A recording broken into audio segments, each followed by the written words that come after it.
निसर्गरम्य मुरुडमध्ये थंडीचे वातावरण निर्माण झाल्याने पर्यटक येथील समुद्रकिनारी येणे पसंत करत आहेत। सध्या समुद्र शांत असल्याने मासेमारी चांगली होत असून पर्यटकांना ताजे मासे खाण्याचा आस्वादही घेता येत आहे।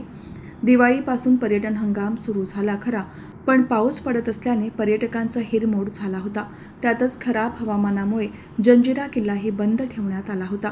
अखेर पावसाने निरोप घेतल्यानंतर मुरुडमध्ये पर्यटकांची गर्दी होऊ लागली आहे। सध्या थंडी पडू लागल्याने मुरुडमध्ये वातावरण आल्हाददायक बनले आहे। समुद्रकिनारी रोषणाई, चविष्ट पदार्थांचे स्टॉल, खास मांसाहारी जेवणासाठी हॉटेल्स तसेच घोडेस्वारी, मोटरबाईक राईड उपलब्ध आहेत।